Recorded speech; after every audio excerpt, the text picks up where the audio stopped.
Pascal pour l'association La Nature en Ville. Donc là, on est la zone d'activité de la gare à Saint-Germain-en-Cogle. Et symboliquement, on se réunit un petit peu parce que c'est la fin de l'enquête publique. Voilà, donc le maire de Saint-Germain-en-Cogle s'est lancé dans un projet de crématorium ici. Donc c'est une vaste zone humide en fait.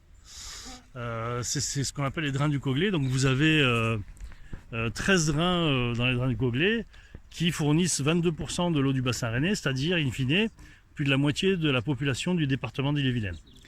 Donc on soutient, nous, La Nature en Ville, qui est une association départementale, l'association Bienvenue à la Gare, qui est l'association communale, qui discute là, oui, il y a des personnes qui contribuent à l'enquête, et puis du coup on fait un petit débrief, voilà, symbolique.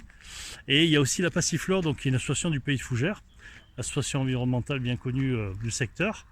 Et donc on a déposé une contribution de 228 pages justement qui critique l'implantation du projet. Là, nous, on pense qu'il faut un crématorium dans cette partie du département, mais pas ici, quoi. À un moment donné, c'est un terrain justement qui est envisagé par un apiculteur pour l'installation de ses ruches.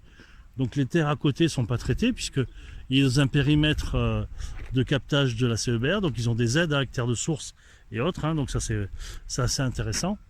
Et donc maintenant, comme on l'a fait avec le PCI Couesnon Marche de Bretagne Communauté, c'est de trouver des alternatives d'implantation.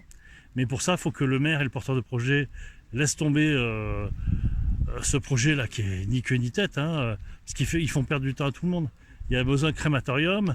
S'ils s'enferment dans leur certitude, ça va retarder la création d'un crématorium dans cette zone d'influence. Voilà, donc le premier crématorium, il est à Saint-Malo, après il y en a à Montfort, il y en a à Verne-sur-Sèche. Donc il est nécessaire d'avoir un crématorium dans le pays de Fougères, mais pas à cet endroit-là. Voilà. Donc on vous dira après quand on aura le rapport et les conclusions de la commissaire enquêtrice, hein. Ça doit passer encore au CODERST, donc il y a une commission sur les risques, et passer devant le préfet qui donne ou qui donne pas son autorisation. Donc là on a l'ARS qui dit non, on a la collectivité Eau du Bassin Rennais qui dit non, la clé du Sage Couesnon qui dit non, Eau et Rivières de Bretagne, les pêcheurs, enfin, ça fait beaucoup de monde qui sont vent debout contre ce projet d'implantation, pas contre le projet de crématorium. Donc à un moment donné, quand on a raté sa copie, il faut accepter de la revoir. Et pourquoi pas, dans le cadre des municipales, je crois qu'il y a 2 listes qui se lancent à Saint-Germain-en-Cogle, mais aussi à voir du côté de l'EPCI, hein, pour renouer peut-être avec Fougères, qui avait quand même le même projet en 2022.